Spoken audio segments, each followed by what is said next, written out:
ओम गणेशाय नमः। ओम नमः शिवाय। मैं निखिल ज्योतिषाचार्य आप सभी का मेरे चैनल पर पुनः स्वागत करता हूं। आशा करता हूं कि आप सभी स्वस्थ होंगे। महादेव की कृपा आप सभी पर सदैव बनी रहे। ये वीडियो कर्क के लिए बहुत विशेष है, यानी कि कैंसर के लिए, क्योंकि वीडियो है राहु देव के राशि परिवर्तन के बारे में। राहु महाराज एक बहुत लंबे अरसे के बाद राशि बदल रहे हैं और वो आपके नवम भाव को छोड़कर आपके अष्टम भाव में प्रवेश कर जाएंगे। सदैव वक्री चलते हैं, उल्टे चलते हैं, या कहिए उनकी नॉर्मल चाल ही वो है। राहु को अगर कलयुग का राजा कहा जाए तो इसमें कुछ भी गलत नहीं होगा, क्योंकि आज के टाइम में अगर कोई ग्रह सबसे प्रबल है, सबसे स्ट्रांग है, तो वो राहु ही है। जब हम शास्त्रों की बात करते हैं तो उतना उल्लेख, स्पेशली जो पुराने शास्त्र हैं या क्लासिक्स जिनको कहते हैं, है राहु केतु का उल्लेख, पर उतना नहीं, और जितना है यूजुअली नेगेटिव ही कहा गया है। वो इसलिए क्योंकि जैसे जैसे समय आगे बढ़ता गया वैसे वैसे राहु की प्रधानता और विशेषता बढ़ती गई। आज के टाइम में अगर हम बात करें टेक्नोलॉजी, इंटरनेट, इसका अगर कोई प्रमुख कारक है तो राहु ही है। और इन दोनों चीज़ों के बिना आज के टाइम में कुछ भी नहीं आगे बढ़ता। इसीलिए जैसे जैसे समय आगे बढ़ता गया वैसे वैसे राहु की प्रधानता, विशेषता और मुख्यता सब कुछ ही बढ़ती गई। इसीलिए अगर ये कहा जाए कि कलयुग का राजा अगर राहु है, उसमें कुछ भी गलत नहीं होगा। हाँ, नवग्रहों के राजा कौन है? सूर्य देवता। पर राहु की विशेषता देखिए कि जो सूर्य यानी कि नवग्रहों के राजा पर भी ग्रहण लगा सकता है, उसकी विशेषता और उसका बल ग्रह का कितना होगा। नवग्रहों में से सबसे अगर बली कोई ग्रह है तो राहु ही है। क्यों?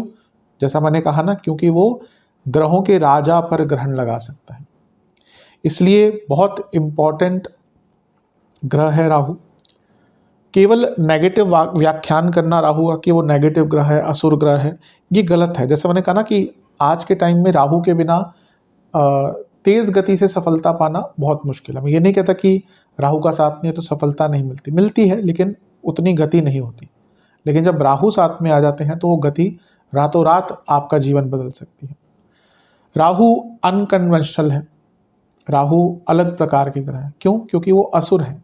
बाकी सारे 7 ग्रह देवता थे, देव देवता क्या, उनको वो पहले ही प्रदान था कि वो सुर है या फिर देवताओं की श्रेणी में। ये असुर होते हुए भी इनको नवग्रहों में स्थान मिला, इसलिए इनकी तभी देखें इनकी चाल भी अलग है। ये वक्री रहते हैं सदैव, इनका रंग ढंग, इनका कारकत्व, सब कुछ बहुत अलग है। राहु और केतु ऐसे ग्रह हैं जो कार्मिक ग्रह हैं, यानी कि जो आपको सीधा अपने पुराने जन्म से जोड़ते हैं। जहाँ राहु केतु बैठे हैं, यानी कि आपको उस एरिया से संबंधित चीज़ों पर काम करना है अपने जीवन में। कुंडली में जहाँ बैठे हैं वो भी विशेषता, और गोचर में जहाँ जाते हैं वहाँ पर भी ये विशेषता बढ़ जाती है। राहु एक्सपेंशन है, बृहस्पति भी एक्सपेंशन है, पर राहु जब देने पे आते हैं, राहु जब एक्सपेंड करने पे आते हैं तो कोई लिमिट नहीं होती। मैं कई बार इस चीज़ को समझा चुका हूँ।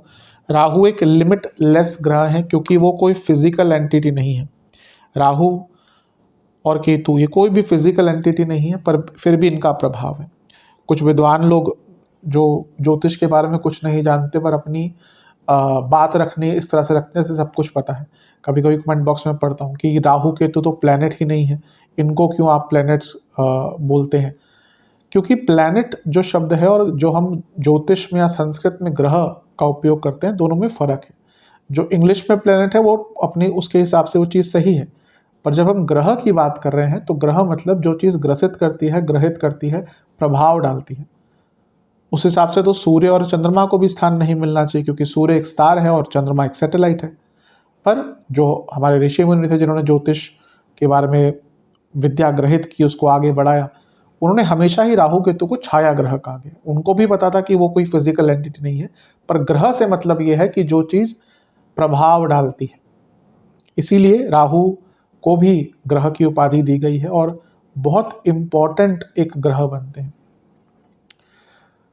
राहु अच्छा दे सकते हैं, इसका एक प्रमाण उनकी मूर्ति देखकर लगाया जा सकता है। कभी भी राहु केतु की आप मूर्ति देखेंगे तो अगर वो नेगेटिव ही करते तो उनको वरद मुद्रा या वर मुद्रा नहीं दी जाती।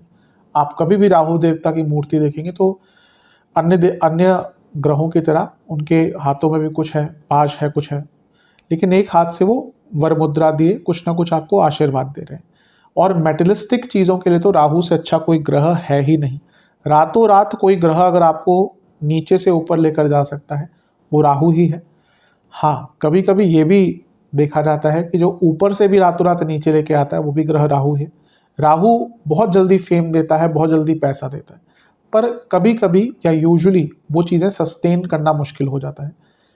अगर कुंडली अच्छी है कि भाई अच्छे टाइम पे दशा बहुत अच्छी चल रही है, योग बहुत अच्छे हैं, और फिर ये राहु का प्रभाव आ गया तो सस्टेन हो जाता है। पर कई लोग ऐसे होते हैं जो राहु के कारण बहुत जल्दी पॉपुलर होते हैं, लेकिन फिर वो पॉपुलैरिटी एकदम गायब हो जाती है। मुझे याद आता है एक 2-3 साल 4 साल पहले एक सिंगर थी जिनको कहीं से किसी ने गाता हुआ सुन लिया और एकदम पॉपुलैरिटी बढ़ गई। वो भी अपने आप को बहुत बड़ी एक सिंगर समझने लगी, वो अपने आप को लता मंगेशकर से कंपेयर करने लगी। नाम मुझे याद नहीं आ रहा उनका। तो अब देखिए वो कहाँ पे है, वो राहु का ही प्रभाव होगा कहीं ना कहीं उनकी कुंडली में। कोई अब उनको नहीं पूछता, पर उस टाइम पे 4-5-6 महीने के लिए हर जगह पे उनका नाम था। ये राहु का प्रभाव होता है। तो राहु कभी कभी सस्टेनेबिलिटी शायद नहीं देते, वो मैंने कहा डिपेंड करता है कि कुंडली में कितनी स्ट्रेंथ है, पर सडन ग्रोथ तो आपको दे सकते हैं। उनके अगर कारकत्वों की बात करें तो इंटरनेट, सोशल मीडिया, अनकन्वेंशनल चीज़ें, इलेक्ट्रिकल चीज़ें, फॉरेन से सब, फॉरेन का अगर सबसे बड़ा कोई कारक है तो राहु ही है। आउट ऑफ द बॉक्स सोच, एविएशन सेक्टर, इन्फेक्शंस, लालच, सडन फेम, सडन गेन्स, दूसरों का धन प्राप्त करना, नाटक करना, ये सब कहीं ना कहीं राहु के अधीन है। तो ये तो मैंने कुछ ही चीज़ें गिनाई हैं, बहुत कुछ राहु के अधीन होता है। राहु की कोई राशि नहीं होती मेरे हिसाब से। अगर हम प्योर क्लासिक्स पढ़ें तो कहीं पे उसमें विरोधाभास आ जाता है, कुछ जगहों पर तो लिखा ही नहीं है कि राहु केतु की कोई राशि है। फिर कुछ बाद में जो आचार्य हुए हैं उन्होंने उसमें कुछ मेंशन किया है और उसमें भी विरोधाभास है, कहीं पे कन्या लिखा है, कहीं पे कुछ और लिखा है। लेकिन जितना मेरा मत है कि राहु और केतु की कोई राशि नहीं होती, क्योंकि वो जैसा मैंने कहा अलग प्रकार के ग्रह हैं, फिजिकल एंटिटीज नहीं है, अनकन्वेंशनल ग्रह हैं। उनकी विशेषता ये होती है कि आपकी कुंडली देख लीजिए जहाँ पर बैठे हैं वो उस भाव के स्वामी की तरह रिजल्ट देते हैं। गोचर में भी वो जिस भाव पर गोचर कर रहे होते हैं उसका भी रिजल्ट आपको देके रहेंगे। इसके साथ ही अगर हम देखें तो राहु शनि की राशि में है, तो यहाँ पर शनि का प्रभाव भी कहीं ना कहीं राहु द्वारा आपको प्राप्त होगा। तो ये भी एक इम्पॉर्टेंट राहु का प्रभाव बन जाता है। अब जैसे केतु है वो सूर्य की राशि में गोचर करेंगे, पर सूर्य का गोचर खुद 1 महीने का होता है, इतना प्रभाव नहीं पड़ेगा। पर राहु क्योंकि वो खुद शनि की राशि में है और शनि का गोचर बहुत लंबे टाइम के लिए होता है, तो इस चीज़ का भी इम्पैक्ट थोड़ा बहुत पड़ेगा। तो इन सभी चीज़ों की हम विवेचना करेंगे। राहु की 2 दृष्टियाँ भी होती हैं, उनकी 5वीं दृष्टि 12वें पर पड़ेगी और 9वीं दृष्टि 4थे पर पड़ेगी, तो इसकी विवेचना करने का प्रयत्न करूँगा। वीडियो आपके काम आए अच्छी तरह से, तो इसको मैंने कुछ प्रमुख भागों में बांट लिया है। पहले मैं पॉजिटिव चीज़ों की बात करूँगा, फिर career, business, love, married, students, इन पर थोड़ा सा दृष्टि डालूंगा। इसके बाद कुछ नेगेटिव पॉइंट्स, सेहत और उपाय। यदि आपकी लग्न राशि या चंद्र राशि कर्क है, दोनों ही गाइडेंस के लिए इस राशिफल को देख सकते हैं। जहाँ से आपको सूट करता है, रिलेट करता है, वहाँ से देखिए। व्यक्तिगत तौर पे मेरा मानना है लग्न राशि देखेंगे तो अच्छा, इनकेस नहीं पता तो चंद्र राशि से भी इसको ऑब्जर्व कर सकते हैं, या जहाँ से आपको ज़्यादा रिलेट करता है। शुरू करते हैं पॉजिटिव पॉइंट्स के साथ। सबसे पहले कब ये गोचर हो रहा है, शायद मैं इंट्रोडक्शन में बताना भूल गया। 18 मई को गोचर हो रहा है, वैसे कई लोगों को पता ही है। 18 मई 2025 को ये गोचर हो रहा है राहु का, और वो दिसंबर 2026 यानी कि करीबन 1.5 साल तक, 18 महीने तक वो आपके अष्टम भाव में ही रहेंगे। शुरू करते हैं, कुछ पॉइंट्स मैंने आपके लिए अंकित करे हैं। सबसे पहला अष्टम भाव। अष्टम भाव चेंजेस दिखाता है और राहु खुद बड़े चेंजेस, सडन चेंजेस लाते हैं। तो मोटे मोटे तौर पर देखें, ये 1.5 साल जो अगले हैं ये आपके पूरे जीवन को बदल कर रख देंगे। बहुत बड़े मैग्नीट्यूड पर आपको चेंजेस अपने जीवन में देखने को मिलेंगे। अगला पॉइंट, अष्टम भाव जहाँ थोड़ा पीड़ादायक भी है, वहीं ये नए रास्ते भी खोलता है, और राहु भी वही करता है। राहु आपको अलग रास्ता दिखा देगा। आप जो सोच रहे हैं कि मुझे ऐसे काम करना है, ऐसे रास्ता पे जाना है, मुझे ऐसे सक्सेस प्राप्त करनी है, राहु शायद वैसे ना दे, लेकिन राहु एक बहुत ही अलग रास्ता खोल के देगा, और जो आप सोच रहे थे उससे भी ज़्यादा आपको सफलता प्राप्त हो सकती है। तो थोड़ा ओपन माइंडेड रहिएगा, हो सकता है जो नए रास्ते खोलें वो जो आप सोच कर बैठे थे ना, उससे भी बहुत अच्छा रिजल्ट आपको दे के जाए।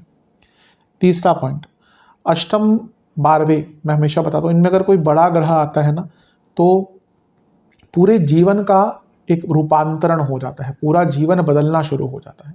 और यहाँ पर अगर 12वें घर में भी देखें तो बृहस्पति का प्रभाव है, तो आपके अष्टम और 12वें में दोनों में ही बहुत बड़े ग्रह हैं।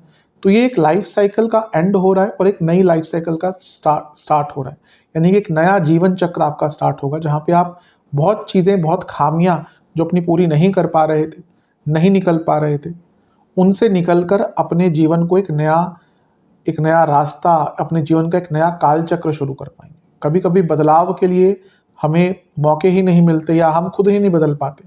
ये वो टाइम है जब आप अपने आप को फॉर अ बेटरमेंट चेंज कर पाएंगे।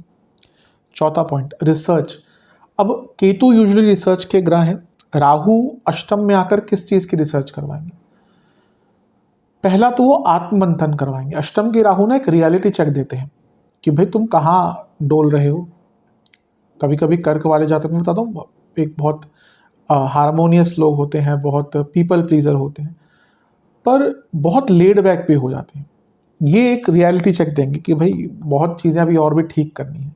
तो एक प्रकार से अच्छा, और ये रिसर्च अपने आप के बारे में करवाएंगे। आत्ममंथन राहु जितना करवा सकता है ना, वो कोई और ग्रह नहीं करवा सकता। ये चीज़ लोग भूल जाते हैं कि राहु केवल हेड है, तो जिसका राहु स्ट्रांग होता है वो बहुत इंटेलिजेंट भी होता है, और राहु का जहाँ पे गोचर होता है व्यक्ति उस भाव से संबंधित बहुत सोचने लग जाता है, और अष्टम भाव आत्ममंथन का है। तो अपने बारे में जानने का, अपने बारे में एक रियलिटी चेक आपको प्राप्त होगा। पंचम पॉइंट, अब अष्टम भाव अचानक से धन देता है, इसमें कोई दो राय नहीं, और राहु भी अचानक से धन देते हैं। तो ये तो है कि आपको अचानक से बहुत बड़ा धन का लाभ कई बार इस 18 महीने के कालखंड में होने वाला है। चलते हैं छठे पॉइंट की तरफ। अष्टम भाव जो होता है ना, वो सबकॉन्शियस माइंड होता है। तो राहु जब यहाँ पे आते हैं तो उसको एक्टिवेट कर देते हैं। तो आप देखेंगे कई ऐसे आइडियाज़ जो अनक्लियर थे, कई ऐसी प्लानिंग जो पूरी नहीं हो पा रही थी, जो कहीं ना कहीं सबकॉन्शियस माइंड में चल रही थी पर अधूरी थी, वो कई प्लानिंग आपके, कई आइडियाज़ आपके अब क्लियर होना शुरू हो जाएंगे। सातवां पॉइंट, राहु इज रोग हरणम। नाड़ी शास्त्र कहता है, नाड़ी ज्योतिष कहते हैं कि राहु केतु रोग करणम, राहु रोग हरणम। अब यहाँ पे ये नहीं समझना चाहिए कि अष्टम में आके राहु रोग नहीं देंगे, देते हैं, बहुत रोग देते हैं। पर यहाँ पे अर्थ ये है कि अगर कोई ऐसी डिजीज चल रही थी आपको बहुत लंबे टाइम से, क्रॉनिक डिजीज, अष्टम भाव है ना, तो उस डिजीज का जिसका कुछ हल नहीं मिल रहा था। अब कभी कभी होता है कोई डिजीज ऐसी है कि भी लग ही गई, अब डायबिटीज किसी को हो गया, अब अनटिल उसने अपने पूरे जीवन को बदल दिया और रिवर्स कर लिया। वो भी कुछ कुछ केसेस में ही होता है, कुछ प्रकार की ऐसी डायबिटीज़ होती है जो बचपन से ही होती है, तो उसमें नहीं चेंज किया जा सकता। बाकी कई लोगों ने ऐसा क्लेम किया है कि उन्होंने डायबिटीज़ रिवर्स की है, पर मुश्किल होता है, अधिकतम लोग नहीं कर पाते। डायबिटीज़ हो गया, बीपी हो गया, अगर आप इसमें नहीं चेंजेस लाते तो जीवन भर की दवाइयाँ खानी पड़ती हैं। तो यहाँ पर उनकी बात नहीं करा, पर अगर ऐसा कोई रोग था जिसका कोई ट्रीटमेंट ही नहीं मिल रहा आपको, आपने हर जगह ट्राई कर लिया, ये वो समय है जब आपको ऐसे किसी रोग का ट्रीटमेंट मिल सकता है। आपकी अगला पॉइंट, सीक्रेट अर्निंग्स है। अगर आपकी कोई 2 नंबर का काम है, बहुत पैसा बढ़ेगा। राहु तो उसको इतना बढ़ा सकते हैं ना कि कोई हद ही नहीं होती उसमें। तो जो अगर 2 नंबर का काम है, कुछ छुप छुपा के करते हैं, सीक्रेट अर्निंग्स है, हिडन मनी है, बहुत पैसा आएगा उसके। 9वां पॉइंट, इनहेरिटेंस। यहाँ पे आपको इनहेरिटेंस से भी लाभ राहु दिला कर ही जाते हैं। 10वां पॉइंट, स्पेकुलेशन। जो स्पेकुलेटिव मार्केट्स आदि है उसके लिए राहु सबसे इंपॉर्टेंट कारक है। जो भी स्पेकुलेटिव मार्केट से क्या इन सब चीज़ों से पैसा कमाता है ना, उससे आप पूछ लीजिए। कई लोग दुनिया भर की नॉलेज होती है पर उससे पैसा नहीं कमा सकते, उसके प्रॉपर योग होते हैं। राहु का प्रभाव, शुक्र अच्छा, पंचम का अच्छा एक कुछ योगदान, अष्टम का योगदान, क्योंकि वहाँ पे स्पेकुलेशन ही चलती है, इंट्यूशन ही चलती है। तो जब ये अष्टम में राहु आएंगे तो आपको स्पेकुलेटिव मार्केट से भी लाभ दिलाएंगे। अगला पॉइंट, 11वां पॉइंट, आपको जीवन के बहुत सीक्रेट्स या दुनियादारी के बहुत सीक्रेट्स पता चलेंगे। आप देखेंगे अपने जीवन के बारे में कई ऐसे तौर तरीके जो अब तक आपको पता नहीं थे, कई सीक्रेट्स लोगों के बारे में आपके सामने आएंगे, और ये अच्छा ही है। 12वां पॉइंट, तंत्र अगर सीखना है किसी के साथ में, किसी गुरु के साथ में, तो सबसे अच्छा टाइम है। मैं हमेशा ये चीज़ बोलता हूँ कि अगर आप तंत्र सीख रहे हैं, और तंत्र बहुत विशाल है, जरूरी नहीं कि आपको अभिचार कर्मों की तरफ ही जाना, कि आपको मारण मोहन उच्चाटन यही सीखना है, नहीं, उसके अलावा बहुत कुछ है। पर किसी ऐसे गुरु से सीखिए जो आपको सत्यता से सिखाए। बहुत आज की डेट में तंत्र को लेकर एक्साइटमेंट, और लोग शुरू कर देते हैं चीज़ें और फिर बाद में पछताते हैं, क्योंकि हर चीज़ तंत्र सिस्टम है। किस देवी देवता की किस माला से आराधना करनी है, कब करनी है, शाम को करनी है, सुबह करनी है, किस प्रकार के मंत्र से स्टार्ट करना है, शापोद्वार होता है, उत्कीर्ण, बहुत कुछ होता है तंत्र में। तो यहाँ पे अगर आपको सीखना है तो किसी ऐसे व्यक्ति से सीखिए जो आपको ढंग से सिखा पाए। 13वां पॉइंट, अगर आपके ऊपर तांत्रिक कोई क्रिया है तो उसको हटाने के लिए भी सबसे अच्छा टाइम ये आपका बन जाता है।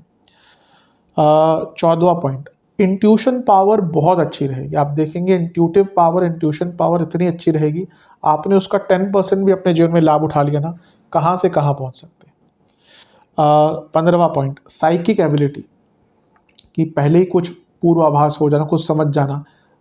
साइकोलॉजी और साइकिक में थोड़ा फ़र्क होता है, तो वो भी आपकी क्रिएट होगी, और कई लोगों के मन की बात भी कहीं ना कहीं आपको बहुत आराम से पता चल जाएगी। ये वैसे भी कर्क वालों का थोड़ा सा प्रभाव होता है, क्योंकि जल तत्व लग्न है, तो वो वैसे भी लोगों को समझते हैं बहुत आराम से। यहाँ पे साइकिक एबिलिटी आ जाएगी, तो उनकी मन की बातों को बहुत आराम से आप एकदम पहले ही परख लेंगे। 16वां पॉइंट, आप लोगों के इंटेंशंस बहुत जल्दी समझ जाएंगे। जो आपके खिलाफ कुछ अच्छा चाहता है, बुरा चाहता है, या आपके लिए कुछ अच्छा चाहता है, आपके खिलाफ कुछ बुरा चाहता है, बहुत आराम से आप समझ जाएंगे इस चीज़ को। 17वां पॉइंट बहुत इंपॉर्टेंट है, ये राहु ना अष्टम में आके सेल्फ इम्प्रूवमेंट के लिए आपको मजबूर करेंगे। राहु चेंजेस लाते हैं, अष्टम भाव चेंजेस है, तो यहाँ पे राहु किस प्रकार के चेंजेस लाएंगे, क्योंकि 12वें पर भी देख रहे हैं, 12वें गुरु भी है। आप देखेंगे आपको सबसे पहले तो यहाँ पे कुछ अपनी कमियां देखना शुरू हो जाएंगी, कि हाँ भैया मेरे में ये गलती है, और ये बहुत इंपॉर्टेंट है। अधिकतम हम में से कई लोग या ज़्यादातर लोग अपनी गलतियां नहीं मानते। पिन पॉइंटिंग तो हम एकदम कर देते हैं, तुमने ये गलत किया, तुमने वो गलत किया, लेकिन अपनी गलतियां तो हम बहुत देरी से मानते हैं। लेकिन ये राहु का जो प्रभाव है ना, ये वही है कि आपको अपनी गलतियां पहले पहचान करवाएंगे, फिर उनको ठीक करवाएंगे। 18वां पॉइंट बहुत अच्छा है, अष्टम के राहु, लग्न के राहु, 12वें के राहु, ऐसे व्यक्ति ना अपना काम का ढिंडोरा नहीं पीटते। यहाँ पे आपको ना सीक्रेटली अपने काम करने का और अपने ऊपर काम करने का, अपनी चीज़ों को बढ़ाने का मौका मिलेगा, और आप ढिंडोरा भी नहीं पीटेंगे और बहुत आराम से उन चीज़ों को कर भी जाएंगे। बहुत इंपॉर्टेंट होता है। 19वां पॉइंट, विदेश से अचानक लाभ। अष्टम भाव क्योंकि 12वें से त्रिकोण भाव बन जाता है, और यहाँ पे राहु का आना, यानी कि विदेश से सडनली आपको लाभ प्राप्त हो सकता है। 20वां पॉइंट, अब जो लोग की यहाँ पे बहुत अच्छी दशांतरशा चल रही है, योग बहुत अच्छा, उनको लॉटरी आदि से भी लाभ हो सकता है। यूजुअली इंडिया वाले तो लोग नहीं पूछते, पर बाहर से जब कंसल्टेशन आती हैं तो कई लोग पूछते हैं, क्योंकि वहाँ पे लीगल है। इंडिया में तो खैर, इंडिया में भी खेलते ही हैं लोग, वो उसको एक लीगल दर्जा नहीं मिला हुआ है, लेकिन विदेश में तो लीगल है। लोटो करके यूके में होता है, बाकी भी अलग अलग जगह पे होता है। तो इन केस यहाँ पे अब क्योंकि दशांतरशा नहीं पता, सबकी अलग अलग होती है, अब सिर्फ दशांतरशा नहीं, अगर कुंडली में आकस्मक धन प्राप्ति का बड़ा योग है, इसमें और भी कई चीज़ें देखनी पड़ती है। इंदु लग्न देखना पड़ता है, श्री लग्न देखना पड़ता है, तो यहाँ पे लोगों को लॉटरी आदि से भी लाभ प्राप्त हो सकता है। चलते हैं 21वें पॉइंट की तरफ। यहाँ पे ना अचानक से आपके भौतिक सुख बढ़ने शुरू हो जाएंगे, क्योंकि चौथे से त्रिकोण में है। जरूरी नहीं कि आप ही कमाएं, अब आपके घर में कोई बड़ी गाड़ी आती है तो आप भी उपयोग करेंगे, घर में एसी आते हैं, घर में बड़े रेफ्रिजरेटर्स आते हैं, घर में कुछ भी आता है, तो जरूरी नहीं आप जो अपने आप कमाएंगे वो तो बढ़ाएंगे ही, लेकिन यहाँ पे कहीं ना कहीं से अगर आप नहीं भी काम करते, नहीं भी अर्निंग है, तब भी आपको कई भौतिक सुखों की प्राप्ति होगी। 29वां पॉइंट, अगर आपकी माताजी काम करती हैं तो उनको यहाँ पर कोई बहुत बड़ा धन का लाभ हो सकता है। 30th पॉइंट, सालों से कोई विलंबित कार्य है जो नहीं हो रहा, रास्ता ही नहीं मिल रहा, वो विलंबित कार्य आपका यहाँ पर पूरा होता हुआ दिख रहा है। 31st पॉइंट, सालों से कोई अटका पैसा है, कि कोई पैसे का काम अटक गया, कुछ मिल ही नहीं रास्ता, वो पैसा भी वापस आ सकता है। 32वां पॉइंट, यहाँ पे ना केवल तंत्र आदि के प्रति आपका इंटरेस्ट जाएगा, आप देखेंगे आप में से कई लोग दर्शन शास्त्र, फिलॉसफी में भी बहुत इंटरेस्टेड हो जाएंगे, और अच्छा है, उसमें भी बहुत चीज़ें जीवन से रिलेटेड हमें पता चलती हैं। 33rd पॉइंट बहुत इंपॉर्टेंट है, ये बहुत इंपॉर्टेंट, आपको अपने गुप्त शत्रु पता चल जाएंगे।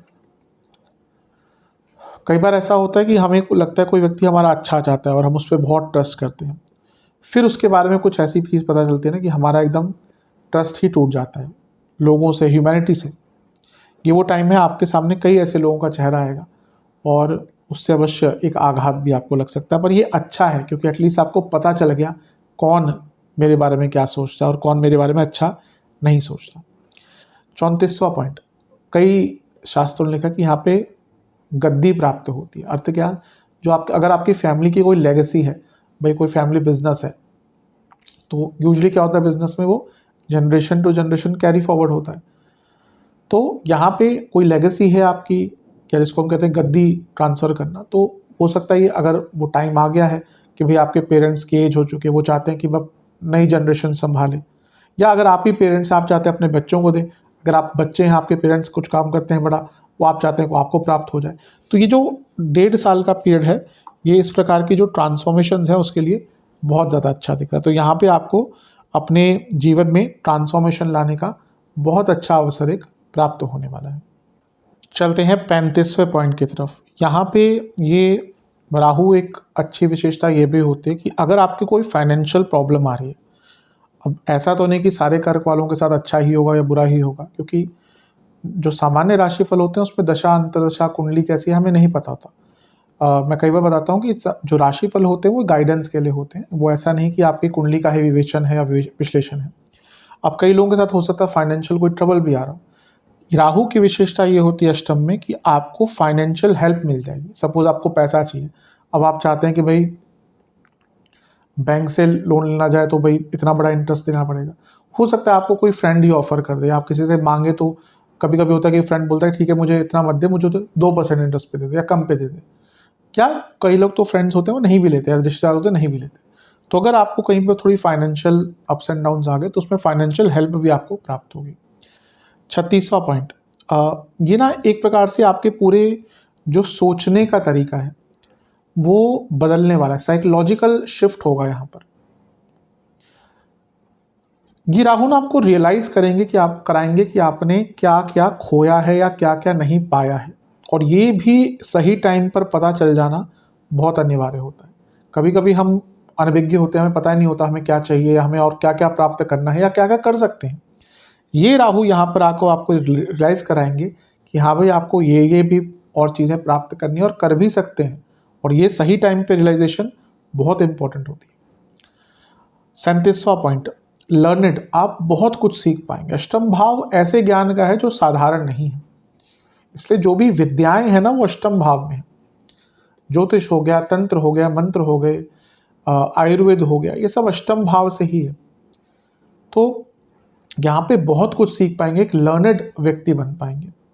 38 पॉइंट, आप किसी एक एरिया में ग्रेटनेस प्राप्त कर लेंगे, श्रेष्ठता बहुत यहाँ पे चांसेस है कि आप कुछ ऐसा कर पाएंगे कि किसी एक पर्टिकुलर एरिया में ना आपकी श्रेष्ठता बन जाए, आपकी एकदम उसमें पकड़ बहुत मजबूत बन जाएगी।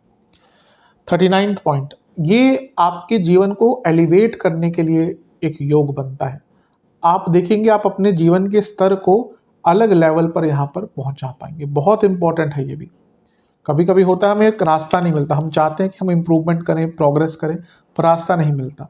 राहु अवश्य, हाँ ये है, राहु अनकन्वेंशनल है तो नॉर्मल तरीके से आपको रास्ते नहीं देंगे। इसलिए मैंने शुरू में ही कहा था ओपन माइंडेड रहिएगा। हो सकता है आप जो चाहते हो कि मुझे यहाँ से लाभ मिले उससे हटकर कोई रास्ता खुल जाए, तो अगर आप ओपननेस रखेंगे माइंड में तो आपके लिए बहुत अच्छा रहेगा। 40वां पॉइंट, राजा से प्रचुर धन, बड़ी मात्रा में राजा से धन। अब आज के टाइम में राजा महाराजा तो कहाँ रह गए, तो आज के टाइम में उसको किससे हम करेंगे रिलेट, या तो आपको सरकार से कोई बहुत बड़ा लाभ मिल जाए, या फिर जहाँ पे आप काम करते हैं उस वक्त वहीं से आपको कुछ बहुत बड़ा लाभ प्राप्त हो जाए, तो ये भी आपके लिए एक बहुत अच्छी चीज़ है। चलते हैं अगले पॉइंट की तरफ, 41 पॉइंट।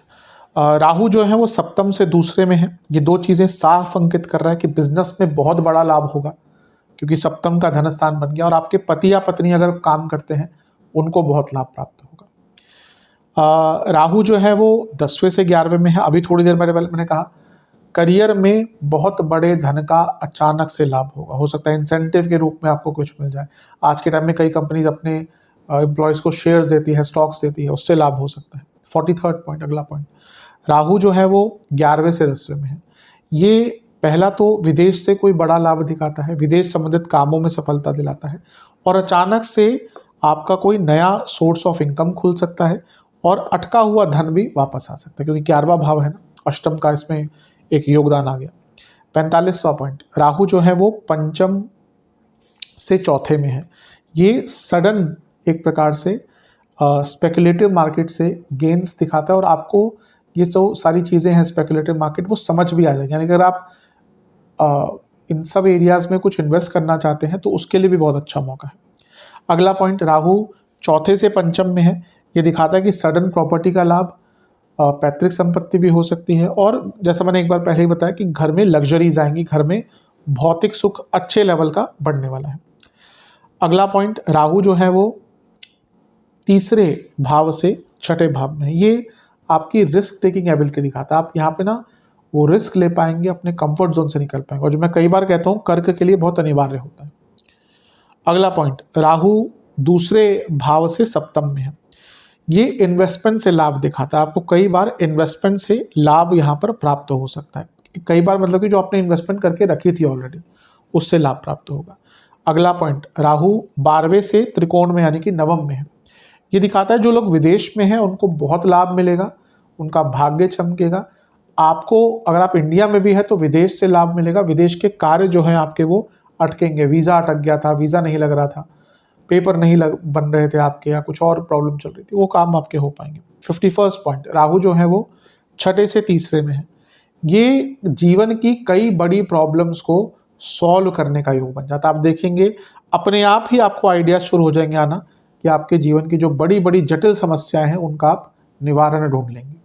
अब बात करते हैं कि राहु देवता जो शनि की राशि में बैठे हैं, और शनि जो इस समय नवम भाव में गोचर कर रहे हैं, उनका प्रभाव क्या है। मैं कई बार बता चुका हूँ, राहु केतु विशेष ग्रह हैं। जिस भाव में गोचर करते हैं उसके राशिपति यानी कि जो शनि बने उनका प्रभाव भी लेते हैं, उन पर भी प्रभाव थोड़ा सा देते हैं। तो शनि क्या है, वो सप्तमेश है और अष्टमेश है, और लक्ष्मी स्थान में बैठे हैं। तो जब अष्टम का लक्ष्मी स्थान से कुछ प्रभाव आ गया, यानी कि इंडिकेट कर रहा है कि अचानक से बहुत बड़े धन का लाभ आपको होने वाला है।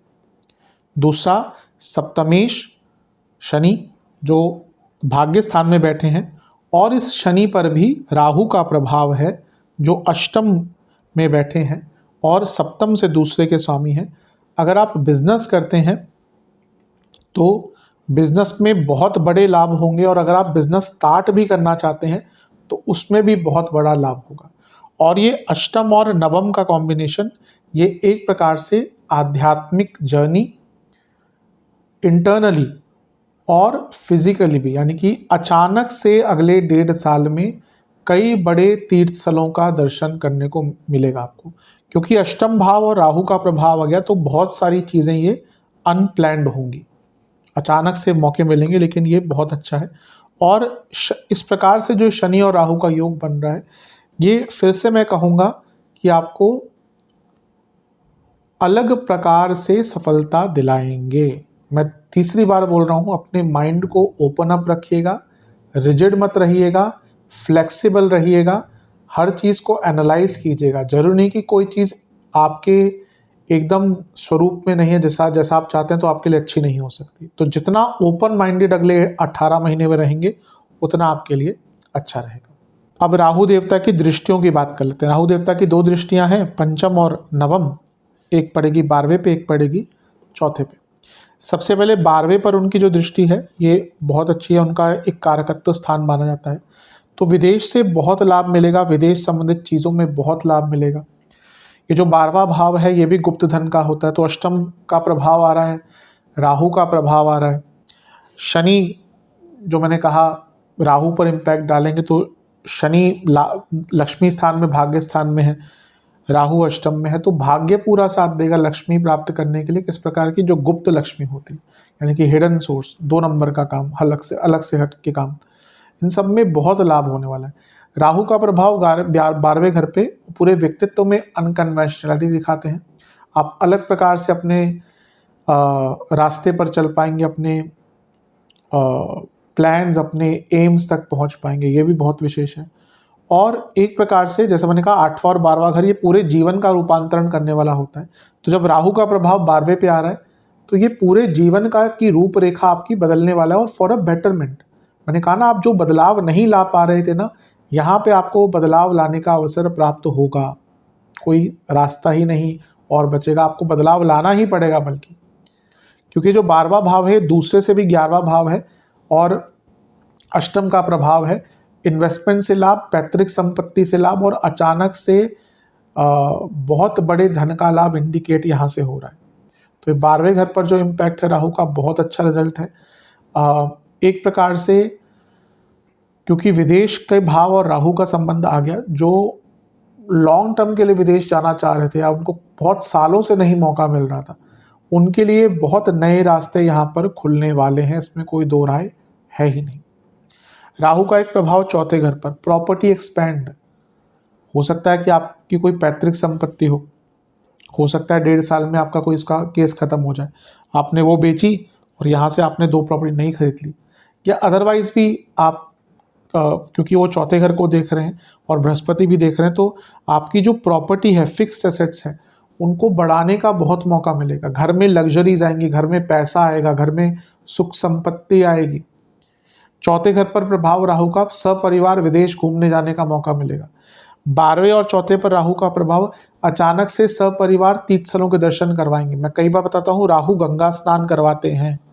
और 4थे घर पर राहु का प्रभाव, अगर आप विदेश में कोई प्रॉपर्टी लेना चाहते हैं, ऑलरेडी अगर विदेश में आप प्रॉपर्टी लेना चाहते हैं, विदेश में कोई इन्वेस्टमेंट करना चाहते हैं और विदेश में है पीआर प्राप्त करना चाहते हैं।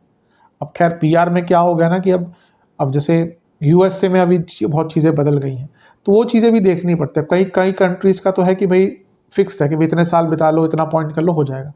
यूएसए में अब चीज़ें रिसेंटली बहुत बदल रही हैं, क्योंकि कई मेरे क्लाइंट्स हैं यूएसए में, तो उनको बहुत चिंताएं हो रही हैं आजकल ना कि मिलेगा पीआर कि नहीं मिलेगा, बहुत अनसर्टेनिटी है वहाँ पर। अब खैर एक लीडरशिप बदली है तो वो अपने हिसाब से चीज़ें करेंगे जो भी है, पर यहाँ पे अगर एलिजिबिलिटी है तो विदेश में अगर आप पीआर आदि प्राप्त करना चाहते हैं तो बहुत अच्छा योग है। अब ये राहु क्या है, ये मोक्ष त्रिकोण को एक्टिवेट कर रहे हैं। अब राहु को हम मोक्ष और इन सब चीज़ों से ज़्यादा रिलेट नहीं करते, पर यहाँ ये है कि राहु ना ऊपरी तौर से आपको अध्यात्म के मुहाने तक लाके छोड़ देगा। यानी कि ना आप बहुत चीज़ें पढ़ेंगे, मे भी उसको माने ना, पर राहु क्या कराएगा ना कि एटलीस्ट आपको उस चीज़ के बारे में पता दिलवा देगा कि हाँ भाई ये चीज़ है, ये पढ़ सकते हैं, ये वो गुरु है, ये वो तीर्थ स्थल है। फिर जब कभी बाद में केतु का प्रभाव आएगा 1.5 साल बाद, जब आपके लग्न में आएंगे, तो फिर वहाँ से एक बहुत आध्यात्मिक जर्नी स्टार्ट होगी। तो ये राहु और राहु की दृष्टि का प्रभाव बहुत मिलेगा।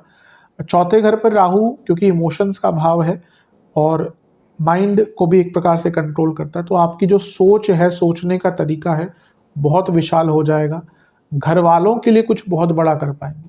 हर व्यक्ति की इच्छा होता है कि मैं अपने घर वालों के लिए कुछ ऐसा करूं कि हाँ मैं कह सकूं कि मैंने कुछ किया अपने घर वालों के लिए। तो ये वो टाइम है, आप अपने घर वालों के लिए कुछ बहुत विशेष कार्य कर पाएंगे। चलते हैं करियर की तरफ। जहाँ तक करियर की बात है, ये जो राहु का गोचर है बहुत अच्छा है। सबसे पहले तो 10वें से 11वें में है, तो सडनली नई अपॉर्चुनिटीज़, पैसा जैसा मैंने कहा था बहुत तेज़ गति से बढ़ सकता है। सैलरी तो बढ़ेगी ही, साथ में जो जैसे आजकल कंपनीज कई एक्स्ट्रा बेनिफिट्स देती है, परफॉर्मेंस बोनस हो गया, बाकी चीज़ें हो गई, बहुत पैसा मिलेगा। Job change, breakthrough moment होगा ये। कभी कभी व्यक्ति के मन में होता है ना कि मुझे ऐसी ही जॉब चाहिए, मैं तभी जॉब चेंज करूंगा, वरना मैं जॉब चेंज नहीं करूंगा, नहीं करूंगी। जैसे टेक्निकल फील्ड में उनको बिग 4 में जॉब चाहिए होती है, बाकी कोई अपने हर फील्ड में अपनी अपनी एक प्रतिष्ठा प्राप्त कंपनियां होती हैं। तो ये वो ब्रेक थ्रू मोमेंट आपके लिए हो सकता है जब आपको अपनी मनचाही जगह पर, जो आपके करियर को बहुत एलिवेट कर देगी, उस जगह पर जॉब प्राप्त हो सकता है। तो जॉब के लिए, जॉब चेंज के लिए और मनवांछित जॉब चेंज के लिए सबसे अच्छा टाइम यहाँ पर बन रहा है। पैसा बहुत तेज गति से पड़ेगा। तो एक प्रकार से बहुत विशेष है ये राहु का गोचर करियर के लिए। 10वें से 11वें में है, तो पैसे के साथ साथ नई अपॉर्चुनिटीज अपने आप को प्रूव करने के लिए आएंगी। राहु का एक प्रभाव 12वें पे है ऑलरेडी 12वां घर विदेश का है, राहु का प्रभाव है, 10वें से 11वें बैठे हैं। आप किसी एमएनसी में काम करते हैं ना, आप बहुत आगे बढ़ पाएंगे और अचानक से विदेश जाने का योग आपका बनता है। और क्योंकि राहु का प्रभाव चौथे पर भी है, जो विदेश में सेटलमेंट, विदेश में जाना रहना दिखाता है, बहुत चांसेस है कि आपको अपनी कंपनी के थ्रू ही विदेश में जाने का अवसर प्राप्त हो जाएगा। राहु जो है वो 10वें से सप्तम को देख रहे हैं, अचानक से प्रमोशन के योग बहुत लोगों के बनेंगे। ये हो सकता है क्योंकि सप्तम भाव मेनली प्रमोशन का होता है।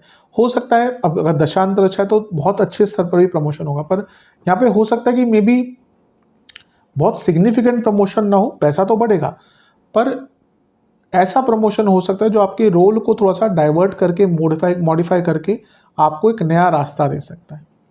तो एक प्रकार से बहुत अच्छा प्रभाव दिख रहा है राहु का। नेगेटिव क्या हो सकता है? अष्टम के राहु ना बहुत चिंतित करते हैं व्यक्ति को, और कभी कभी कर्क वालों के लिए जब अष्टम में राहु गोचर करते हैं, व्यक्ति का कॉन्फिडेंस कम हो जाता है। तो जहां एक और आपकी कंपनी आप पर भरोसा दिखा रही है कि भैया हमें लगता है तुम अच्छा कर सकते हो, आपको नया काम दे रही है, ऊपर से अगर आपका विश्वास डगमगा गया तो फिर प्रॉब्लम्स हो जाती हैं। तो इस पर ध्यान दीजिएगा। दूसरा, चौथे घर पर देख रहे हैं वो, तो ये कभी कभी ना वर्क लाइफ बैलेंस बहुत खराब कर देगा। जहां आप करियर में आगे बढ़े, लेकिन अगर इमोशनल लाइफ खराब हो रही है तो 5 महीने खींच लेंगे, 6 महीने खींच लेंगे, 1 साल खींच लेंगे, उसके बाद जो इमोशनल वैक्यूम आएगा ना, उसको कोई भी ठीक नहीं कर सकता। रिसेंटली मैं किसी से बात कर रहा था, मैंने उनको कहा कि आप पैसा तो बहुत कमा रहे हैं, दिख रहा है कुंडली से, सेहत पर ध्यान दीजिए।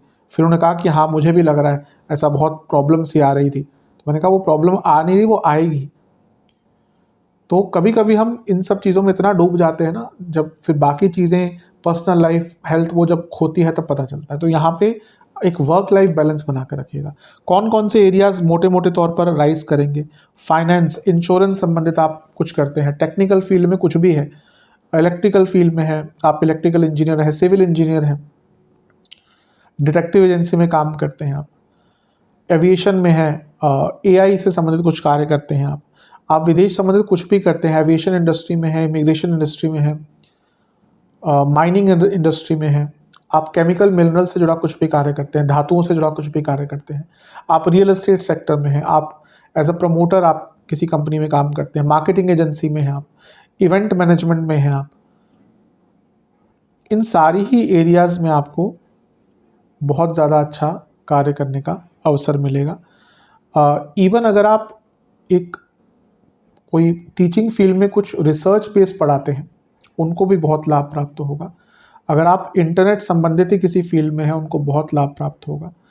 और अगर आप कुछ भी ऐसा कार्य करते हैं जिसमें वाणी का बहुत उपयोग होता है और कम्युनिकेशन का बहुत उपयोग होता है, उसमें भी बहुत लाभ प्राप्त होगा। बिजनेस की तरफ चलते हैं। जहाँ तक बिजनेस की बात है, बहुत अच्छा है। मैं शुरू में भी 2-3 बार बता चुका हूँ, सप्तम से दूसरे में राहु आ रहे हैं। पहला तो बड़े चेंजेस दिखाते हैं, आपको बड़े बड़े चेंजेस लाने का मौका मिलेगा, नए नए अवसर प्राप्त होंगे। सप्तम से दूसरा भाव है, यानी कि सप्तम से धन स्थान बन गया, विदेश से पैसा हो, अचानक से धन का लाभ हो, 2 नंबर का काम करते हैं कई लोग बिजनेसेस में। देखिए मैं कई बार बता चुका हूँ, जो रियल जिनके पास पैसा है ना, वो सीधा तरीके से कोई नहीं कमाता। जिनके पास भी आप देखते हैं ना, बहुत बड़ा पैसा है, बहुत ज़्यादा पैसा है, कहीं ना कहीं वो इधर उधर करते ही हैं पैसा, बिना उसके नहीं कमाया जा सकता बड़ा धन। तो ये राहु उसके लिए आपको कहीं ना कहीं बहुत ज़्यादा अच्छे अवसर प्राप्त करेंगे। विदेश से आपका कुछ काम है, विदेश संबंधित काम है, बहुत लाभ मिलेगा। बिजनेस को बढ़ाना है, सप्तम से दूसरा उसकी वृद्धि का भाव है, नए पार्टनर्स लाने हैं, अच्छा अष्टम भाव है, नए इन्वेस्टर्स, वो भी विदेश से। हो सकता है आपको विदेश से बहुत अच्छा कोई इन्वेस्टर प्राप्त हो जाए, तो बिजनेस के लिए बहुत अच्छा है। सप्तम से दूसरा है, तो टेक्निकल फील्ड में अपने आप को और एडवांस करने के लिए, एक नवीनीकरण करने के लिए अपने बिजनेस के क्षेत्र में, इससे अच्छा टाइम नहीं प्राप्त होगा। बिजनेस के लिए बहुत श्रेष्ठ है। इनका प्रभाव 7वें से 6ठे पे होगा, यानी कि अपने बिजनेस की शॉर्ट कमिंग्स को समझकर उनको सॉल्व करने का मौका मिलेगा। कुछ खर्चे करने पड़ेंगे, पर वो बहुत ज़रूरी खर्चे होंगे, जिनके दम पर बिजनेस और भी आगे बढ़ेगा। और सप्तम से 10वें पर भी राहु का प्रभाव है, यानी कि निरंतरता से नया काम आता रहेगा, बार बार नए मौके मिलेंगे, बार बार नया काम करने का मौका मिलेगा, अपने बिजनेस को रीडेवलप करने का मौका मिलेगा, अपने बिजनेस को बहुत आगे लेकर जाने का मौका मिलेगा। बहुत अच्छा योग है बिजनेस के लिए। इवन अगर आप फैमिली बिजनेस स्टार्ट करना चाहते हैं, क्योंकि चौथे घर को देख रहे हैं, फैमिली बिजनेस ऑलरेडी है, उसको बढ़ाना चाहते हैं, इससे अच्छा मौका नहीं मिल सकता। यहाँ पे आपका business by leaps and bounces एकदम इंक्रीज हो सकता है। बहुत अच्छा टाइम है बिजनेस के लिए। बस ओवर एक्सपेंडिचर से बचिएगा, अदरवाइज बिजनेस के रूप में अगर देखूँ तो बहुत अच्छा टाइम है। अगर आप इन्वेस्टमेंट जुड़ा ही कुछ बिजनेस है आपका, इमिग्रेशन, एविएशन, माइनिंग इंडस्ट्री में है, डिटेक्टिव एजेंसी है आपकी, दवाइयों से जुड़ा काम करते हैं, फार्मा इंडस्ट्री में है, फार्मास्यूटिकल्स से जुड़ा कुछ भी कार्य करते हैं, health products, health equipments, health services, इनसे जुड़ा कुछ करते हैं, अगर आप रियल एस्टेट सेक्टर में हैं, अगर आप मार्केटिंग में हैं, स्पेशली डिजिटल मार्केटिंग से जुड़ी आपकी कोई कंपनी है, इलेक्ट्रिकल इक्विपमेंट्स का आप काम करते हैं, डिजिटल इक्विपमेंट्स का काम करते हैं, आप डिजिटल सर्विसेज देते हैं, कुछ भी एआई से जुड़ा आपका बिजनेस है, कुछ भी ऐसा बिजनेस है जिसमें सॉफ्टवेयर है, जिसमें टेक्नोलॉजी बहुत ज़्यादा है, इन सारे एरियाज़ में आपका बिजनेस बहुत राइज करेगा। प्रेम संबंध की तरफ चलते हैं, ठीक ठाक सा है। पंचम पे बहुत डायरेक्ट इम्पैक्ट तो नहीं है, पर पंचम से चौथे में है, यानी कि पंचम पर जब प्रभाव ये आया तो ना एक इमोशनल डिसबैलेंस आना शुरू हो जाएगा। कभी कभी इसमें क्या होता है ना, अपने पार्टनर की कमियां बहुत दिखना शुरू हो जाती हैं, तो इसका प्रभाव होता ही है। उनकी एक दृष्टि 12वें पर है जो पंचम से अष्टम बन जाता है, यानी कि अचानक से अनिश्चितता, अचानक से, जैसे मैंने कहा, जब अपना पार्टनर बुरा लगता है तो कोई और अच्छा लगेगा। ये चीज़ें भी बहुत होती हैं, स्पेशली आज के टाइम में। हम उस समय में रह रहे हैं जहाँ पर आपको, आपके पास जो स्पेशली यंगस्टर्स हैं जो डेटिंग करते हैं, उनके पास ऑप्शन दुनिया भर के अवेलेबल होते हैं। तो आजकल तभी रिलेशनशिप, कभी कभी आज के टाइम में अगर 2 साल भी रिलेशनशिप चल जाता है ना, उसको भी बहुत बड़ा माना जाता है। कई जो यंगस्टर्स हैं वो रिलेशनशिप के कारण भी बहुत ज़्यादा तंग रहते हैं, रिलेशनशिप में प्रॉब्लम आ गई। अब जो बड़े हैं उनको समझ नहीं आता, पर जो यंग लोग हैं उनको, उनके लिए कहीं ना कहीं अनिवार्यता बन गई है। पहले जैसा नहीं है। पहले होता था कि हमारे टाइम में किसी एक का रिलेशनशिप हो गया तो वो पॉपुलर हो जाता था। आज के टाइम में हर बच्चे का, हर यंगस्टर्स का उनका रिलेशनशिप चल ही रहा था, अधिकतम लोगों का। अब वहाँ पे अगर ऐसी अनिश्चितताएं आ जाती हैं तो दिक्कतें शुरू हो जाती हैं। तो यहाँ पे थोड़ा सा नेगेटिव दिख रहा है आपके लिए। अनिश्चितता, अनस्टेबिलिटी, अपने पार्टनर अच्छा ना लगना, अपने पार्टनर में कमियां दिखना बहुत तंग करेगा। अब एक चीज़ है जो नेगेटिव है कि राहु का प्रभाव चौथे घर पर। अब क्यों नेगेटिव है? तो इमोशंस का भाव है, कन्फ्यूजन क्रिएट करेंगे, डिसबिलीफ, ट्रस्ट इश्यूज लेकर आएंगे। हाँ, डिस्ट्रस्ट ही है वो। पंचम से 12वें, यहाँ पे ना अचानक से कुछ लोगों का रिलेशनशिप टूट जाएगा, खत्म हो जाएगा। अचानक से कोई ऐसी परिस्थिति नहीं उत्पन्न हो जाएगी, किसी को एक को कहीं जाना पड़ गया, या कुछ ऐसी चीज़ें सामने आ गई, या किसी और का इन्फ्लुएंस हो गया। कुछ लोगों का बहुत सडन यहाँ पर रिलेशनशिप में ब्रेकअप भी हो सकता है। तो रिलेशनशिप के लिए बहुत अच्छा तो नहीं कहूँगा, मिला जुला सा ही है। बहुत ज़्यादा अच्छा नहीं दिख रहा, बहुत ज़्यादा ऐसा नहीं कहूँगा कि। अब एक ही चीज़ है कि राहु का प्रभाव अष्टम पर है, तो वहाँ पे बृहस्पति भी बैठे, तो थोड़ा सा अगर कोई व्यक्ति अपना पेशेंस और अपना थोड़ा सा दिमाग लगाता है तो बचा सकता है चीज़ों को, अदरवाइज तो मुश्किल ही रहेगा। चलते हैं वैवाहिक जीवन की तरफ। वैवाहिक जीवन के लिए तो ये अच्छा योग नहीं दिख रहा है। कारण क्या है कि अष्टम में आ गए राहु। अष्टम भाव मैरिड लाइफ के लिए बहुत इंपॉर्टेंट भाव होता है, मांगल्य स्थान इसको कहा जाता है। अब मांगल्य स्थान, अब इसलिए मैं कह बताता हूँ, अष्टम का जो मंगल होता है वो सबसे खतरनाक मंगल दोष होता है। अब यहाँ पर राहु जो है वो शनि का प्रभाव भी लिए हुए हैं, और शनि क्या है, सप्तमेश खुद है, अष्टमेश खुद है। तो ये अष्टम की अनिश्चितता भी आ रही है, शनि का प्रभाव सेपरेटर का काम भी करेगा, और सप्तम से दूसरे में जब राहु आ गए तो ये बहुत मिसकम्युनिकेशन करवाएगा। आपके बीच में इतनी बहस होना शुरू हो जाएगी ना कि उसकी कोई हद ही नहीं। ये आपके पति या पत्नी की सेहत के लिए भी अच्छा नहीं। आप देखेंगे आपके पति या पत्नी की सेहत यहाँ से निरंतरता से खराब होती जाएगी। राहु का प्रभाव क्योंकि सप्तम से छठे पे भी है, बड़ी लड़ाइयाँ, बड़े झगड़े, डिफरेंस ऑफ ओपिनियन, बहुत निचले स्तर पर जाकर बहस करना, और पुनः ये दिखा रहा है कि आपके पति या पत्नी की सेहत बिगड़ेगी। और क्योंकि सप्तम से 10वें पर राहु का प्रभाव है, ईगो क्लैशेस, दोनों ही काम करते हैं तो दोनों ही अपना अपना गुणगान करेंगे। इन लॉज के कारण भी थोड़ी दिक्कत यहाँ पे आ सकती है। और सबसे बड़ी बात है सुपीरियरिटी कॉम्प्लेक्स वाली बात है कि तुम इतना कमाते हो, मैं इतना कमाता हूँ, मैं कमाती हूँ, तुम क्या करते हो, तुम क्या करती हो, मैं ज़्यादा ये करता हूँ। ये सारी चीज़ें बहुत आएंगी। अगर मैरिड लाइफ को इन सब से बचाना है तो एक क्लैरिटी रखिए, कन्वर्सेशन कीजिए, अच्छी कन्वर्सेशन। राहु दूसरे घर में है सप्तम से, कन्वर्सेशन ही खराब हो जाएगी। बात शुरू करेंगे यहाँ से और ख़त्म कहाँ पे होगा। जाना था जापान, पहुँच गए चीन, समझ लेना। तो ये सारी चीज़ें यहाँ पर बहुत बार होंगी। मैंने कहा ना कि सबसे इंपॉर्टेंट है clarity of thought, speech and mind, patience. ये दो तीन चीज़ें हैं जो वैवाहिक जीवन को बचा कर रखेगी। स्टूडेंट्स की तरफ चलते हैं। जहाँ तक स्टूडेंट्स की बात है, ठीक ठाक ही है। पहले तो अष्टम में राहु है, तो जो रिसर्च बेस्ड स्टूडेंट्स हैं, जो विदेश से रिसर्च करना चाहते हैं, अगर आप चाहते हैं कि आपके जो रिसर्च है वो विदेश से हो, विदेश में कुछ रिसर्च करने का मौका मिले, किसी बहुत ही अलग से फील्ड में आप रिसर्च करना चाहते हैं, अनकन्वेंशनल फील्ड में रिसर्च करना चाहते हैं, तो उसके लिए बहुत अच्छे, बहुत पर्याप्त योग आपके लिए यहाँ पर बन जाते हैं। पंचम से चौथे में है, आपकी जो सोच है अपने फ्यूचर को लेकर वो बदलेगी और नए नए आइडियाज़ भी खुलेंगे, नए नए रास्ते भी आपके लिए खुलने वाले हैं। 12वें घर को देख रहे हैं तो, और राहु भी है, तो ऑलरेडी विदेश जाने का योग बन रहा है। तो अगर आप स्टूडेंट तो विदेश जाने का, और पंचम से 12वें को भी देख रहे हैं, लग्न से 12वें को, पंचम से 12वें को, बहुत क्लियर इंडिकेशन है। बस एक चीज़ का ध्यान दिएगा, स्टूडेंट्स के लिए बहुत अच्छा है ये। अष्टम भाव में है ना, तो कभी कभी कॉन्फिडेंस लैक करेंगे और सही रास्ते में जाते जाते एडिक्शंस के कारण या गलत संगत के कारण चीज़ें एकदम बदल जाती हैं। इस पर नियंत्रण रख लीजिएगा, फोकस बहुत रखिएगा। गलत संगत से, गलत आदतों से, स्टूडेंट्स के बाद बहुत लिमिटेड टाइम होता है। अगर आपने स्टूडेंट लाइफ में बहुत अच्छा कर लिया, वो बहुत मेहनत कर ली, तो अधिकतम लोग उस मेहनत का फल पूरे जीवन खाते हैं। इसलिए स्टूडेंट्स को सच में अपने हर समय का हर एक एक पल का, एक एक घंटे का मूल्य पता होना चाहिए। तो वहाँ पे टाइम मत वेस्ट कीजिएगा, संगत अच्छी रखिएगा। इन सब चीज़ों पर ध्यान दिया तो बहुत आगे बढ़ पाएंगे। चलते हैं नेगेटिव पॉइंट्स की तरफ। सबसे पहला बहुत विशेष है, अनसेटल्ड माइंड। अब क्योंकि चंद्रमा स्वामी है आपके, लग्नेश है, तो इसलिए ना अगर चंद्रमा की स्थिति अच्छी नहीं तो वैसे ही कर्क वालों को थोड़ा सा प्रॉब्लम होता है। अगर कुंडली में चंद्रमा आपके काफ़ी वीक है, स्पेशली लग्न पर भी बुरा प्रभाव है, तो यहाँ पर माइंड बहुत अनसेटल रहेगा और इसलिए जो नई अपॉर्चुनिटीज़ आएंगी उसको कितना निभा पाएंगे वो बहुत प्रभावित होगा। तो अपने माइंड को सेटल रखिएगा, मेडिटेशन आदि कीजिएगा। हाँ, ये एक अगला पॉइंट बहुत इंपॉर्टेंट है। अष्टम के राहु नाम खराब करते हैं, झूठा आरोप लगवाते हैं, बहुत केयरफुल रहिएगा। पर्सनल लाइफ हो, प्रोफेशनल लाइफ हो, खर्चे बहुत बढ़ेंगे, आपके 12वें घर पर प्रभाव है। चिंताएं, बहुत चिंता करना शुरू कर देंगे। कभी कभी अष्टम में राहु आता है ना, चंद्रमा कुंडली में खराब है, अच्छा खासा व्यक्ति जो बहुत हैप्पी गो लकी होता है ना, वो भी चिंतित होना शुरू हो जाता है।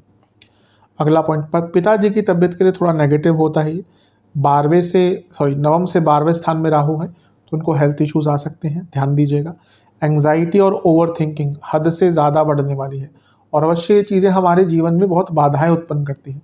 हम लेट्स से कि कोई व्यक्ति बहुत ओवर थिंकिंग करता है तो उसका माइंड ऑलरेडी थक जाता है, वो बाकी चीज़ें कर ही नहीं पाता। अपनों से बहुत दूरी आ जाती है यहाँ पे। इसका कारण क्या है कि चौथे घर को भी देख रहे हैं और केतु दूसरे घर में आ रहा है, कुटुंब में, फैमिली में। तो कभी कभी हो सकता है ना कि अब इसमें दो चीज़ें हो सकता है, आपका ट्रांसफ़र ही हो जाए, आप अपने घर से दूर ही चले जाएं, और कभी कभी इमोशनल भी, स्पेशली अगर शनि का प्रभाव बहुत है कुंडली में, चौथा घर बहुत पीड़ित है, तो फैमिली से दूर व्यक्ति चले जाता है।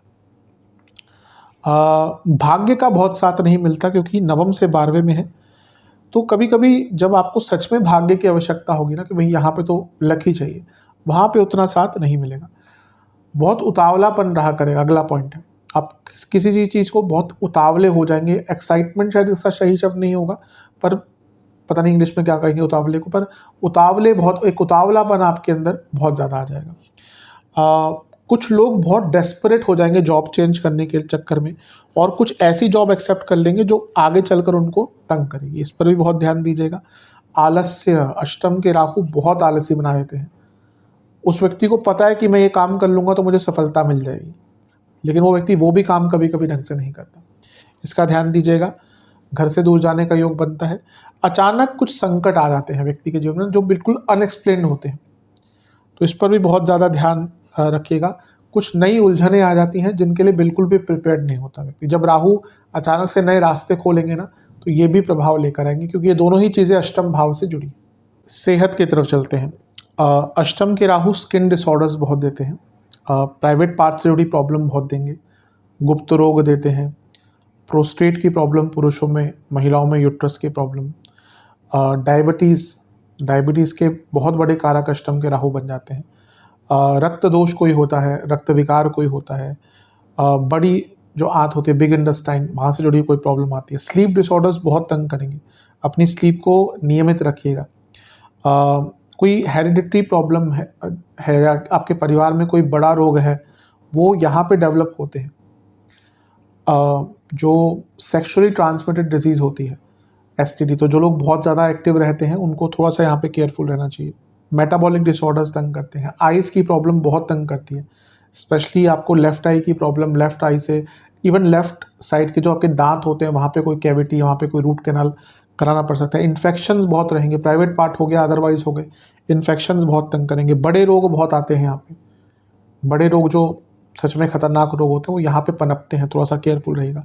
चेस्ट की प्रॉब्लम, हार्ट की प्रॉब्लम, लंग्स का जो एरिया है, लग गया पूरा जो चेस्ट का एरिया जहाँ पे चेस्ट, लंग्स है, हार्ट है, उस एरिया पे बहुत प्रभाव रहेगा। एंग्जाइटी, कोई मानसिक रोग उत्पन्न होने के बहुत चांसेस यहाँ पे बन जाते हैं।